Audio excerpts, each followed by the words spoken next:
ल सुरु गरौँ। पनि मेरो नाम बेचेर धेरैले ठग्छन् हेर्नुस्, तिनीहरूलाई त जेल हाल्ने। त्यो अमेरिकामा 18 अहिलेसम्म महिना जेल चाहिँ बसी तपाईको नाम लिएर मानिसहरूले ठग्थे, धेरैले ठगिरहेको यो पटक चाहिँ तपाईँ आफै ठग्न लाग्नु पो भन्छन्। अलिकति लाज घिन भन्ने त मान्छे हुनुपर्छ भने अब चाहिँ ज्ञानेन्द्रलाई जेल हाल्ने, म त्यसलाई फेरि एकचोटि छानबिन गरेर छानबिनको ठाउँ राख्नु भएको छैन भने तपाईँले भाइ मारा करार गर्नु भएको छ। मैले नै भनेको छु, मैले भनेर मात्रै वैधानिक र औपचारिक ढङ्गले निर्णयमा पुग्ने त प्रक्रिया हुन्छ नि। फेरि त्यसको पनि प्रमाण हुनुपर्छ। लोकतान्त्रिक जलवा है हमारा। पैसा बुझाउने त प्रुफ हुन पर्ला नि त, होइन र? भयो घुसको पनि प्रमाण दिन्छ कसैले।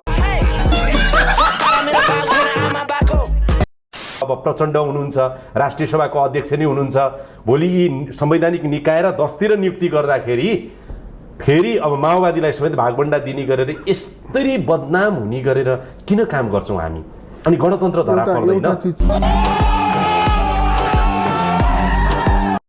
राजावादीको आन्दोलन यति कमजोर भयो, तुइयो, चौतर्फी रूपमा आलोचना पनि भयो र तपाईँहरू जेल पनि पर्नुभयो।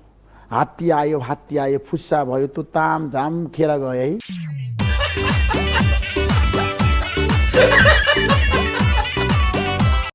कम्युनिस्ट पार्टी एमाले भनेको पुष्पलाल श्रेष्ठले जन्माएको पार्टी, मदन भण्डारीले जन्माएको पार्टी। मदन भण्डारीको ठुलो योगदान छ जनताको बौद्धले जनवाद आज पनि तपाईँको पार्टीको मूल नीति हो।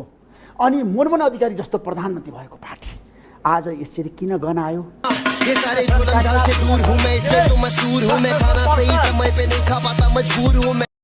गर्नुभयो नाटकै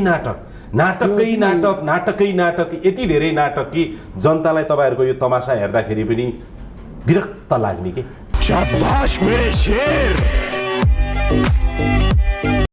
काम गर्नका लागि र बनाउनका लागि जानु पर्यो भने चाहिँ पहिला तपाईँको एउटा कोड नाम राखिदिएको छ नि, तपाईँले सुन्नु भएको छ कि छैन? लक्ष्मी देवी।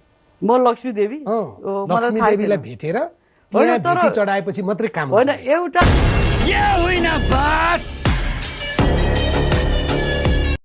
मैले भन्नुभएको थियो म काठमाडौँ जान्न, मलाई चाहिँ सर्वदानबाट पानी खुवाउनको लागि कुनै समस्या छैन, जनतालाई भने होइन? छैन, जनतालाई भनेको होइन, जनतालाई समस्या छैन। अनि किन आउनुभयो त सिंहदरबारमा रित्तो गाग्री बोकेर?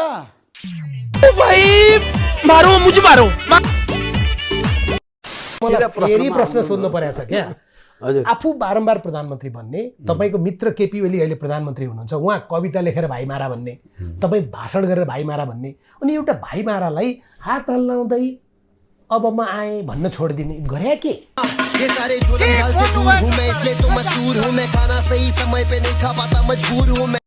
नेकपा नै भएको समयको शक्तिशाली महासचिव, 2टा अध्यक्ष, तपाईँ शक्तिशाली महासचिव हुनुहुन्थ्यो। हरेक हिसाबमा तपाईँ यसरी अगाडि आउनु भएको छ। जस्तो तपाईँमा म अध्यक्ष बन्न सक्छु, नेतृत्व लिन सक्छु भन्ने हैसियत क्षमता त्यो छैन। तपाईँ मेयर, म पत्रकार। मैले के लेखिदिएँ भन्दाखेरि ऋषि धमला भन्ने मेयरले यस्तो यस्तो फटाइ गर्यो भनेर बिना प्रमाणको मैले लेखेँ भने तपाईँ रिसाउने कि नरिसाउने? तपाईँ रिसाउनु पर्छ कि पर्दैन? कति धेरै समाचार आउँछ, तपाईँ रिसाउनु पर्छ कि पर्दैन? म त रिसाउँदिनँ। तपाईँलाई एउटा प्रश्न फेरि सोध्छु नि। यस्तो राम्रो बोलिरहनु भएको छ आर्जुले, होइन? तर महिनाको 58,000 फी पर्ने, होइन? 2.5 लाख रुपियाँ भर्ना फी लाग्ने स्कुल चलाएर पैसा त लिन्न भन्नुभयो। अनि शिक्षाको परिवर्तन हुन्छ?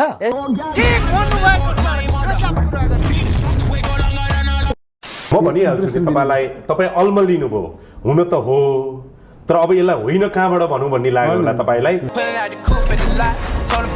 राजदूत हुन करोडौँ रुपियाँ पैसा, गभर्नर हुन करोडौँ पैसा, धितोपत्र बोर्डमा करोडौँ रुपियाँ पैसा, तपाईँको चाहिँ विभिन्न आयोगहरूमा नियुक्त हुन पैसा, संवैधानिक निकायमा नियुक्ति खान पैसा, मन्त्री खान पैसा, सांसदको टिकट लिन पैसा, चुनाव उठ्न पैसा, जित्न पैसा, यो गर्न पैसा, त्यो गर्न पैसा।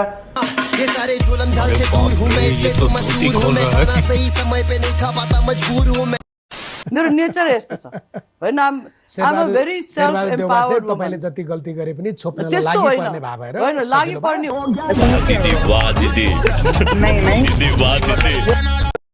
बालेन साले किन भन्नु त?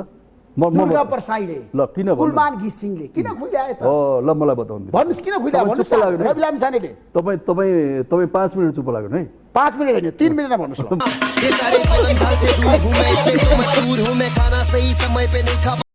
त्यो भने कि म पार्टीको कार्यकर्ता हुनुपर्छ, त्यो पनि खराट कार्यकर्ता हुनुपर्छ, कि चाहिँ मसँग करोडौँ रुपियाँ पैसा हुनुपर्छ। दुईटा कुराको डिलले मात्रै यहाँ नियुक्ति खान पाइन्छ, यहाँ उच्च पदमा चाहिँ नि राजनैतिक नियुक्ति खान पाइन्छ। नभएदेखि प्रोफेसनल व्यावसायिक मान्छेले यहाँ नियुक्ति पाउनेवाला छैनन्, उनीहरू फ्रस्ट्रेट भएर बस्ने नै हो।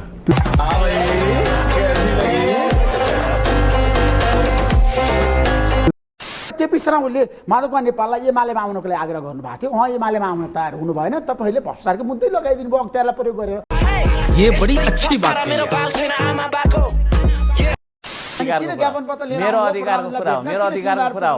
मेरो अधिकारको कुरा हो। म केपी ओलीलाई भेट्न आएको होइन, प्रधानमन्त्री भन्ने पदलाई, मलाई पदलाई भेट्न आएको मान्छे हो।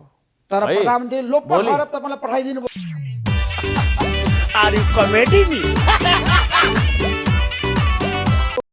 जति सम्पत्ति विवरण बुझा छ सिन्स XYZ हियर सबै सार्वजनिक गरिदिउँ, सबैको जस्ताको तस्तै।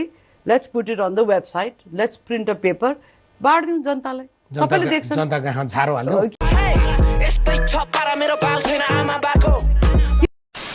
क्यान्डिडेट प्रति तपाईँले धेरै घुमाउँदै हुनुहुन्छ एक कुरा। मेरो सिधा प्रश्न, स्वतन्त्र व्यावसायिक राम्रा व्यक्ति ल्याउन सकिँदैन भनेको किन पार्टीकै भागभण्डाके बदनामै हुने गरेर?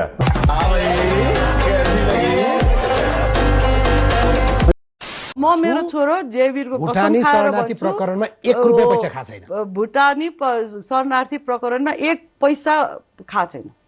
2 करोड चाहिँ तपाईँले लिनुभयो भनेर त अडियो चाहिँ क्या? तपाईँ 3 पटक व्यवस्था मन्त्री बन्नुभयो, तपाईँले के काम गर्नुभयो? 3वटा राम्रो काम भन्नुहोस् न। मैले ल भन्नुहोस् जनतालाई। 2टा होइन 100वटा भन्न सक्छु। कहाँ 100वटा काम गर्नुभयो तपाईँले?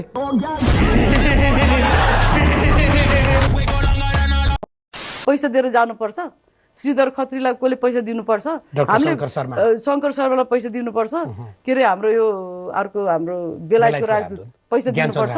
उहाँहरूलाई हामीले त प्लिज तपाईँहरू गइदिनुहोस्, हाम्रो देशको राम्रो एउटा इमेज बन्नुहोस् भनेर इज्जतका साथ उहाँहरूलाई पठाओ। हाम्रो पार्टीमा म्युजिक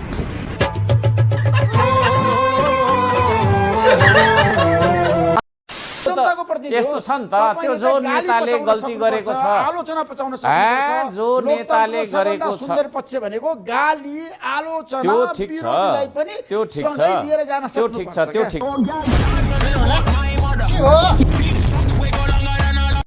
मदन भण्डारी साइकल चढाइदिनुहुन्थ्यो, म तपाईँलाई बताउँछु। उहाँको सिम्प्लिसिटी। तर आज एमालेका नेताहरू मलमा बस्छन्, पजेरो चढ्छन्, धन सम्पत्ति आर्जन गरेका छन्। त्यो तपाईँको बिचौलियासँग उनीहरूको सेटिङ हुन्छ।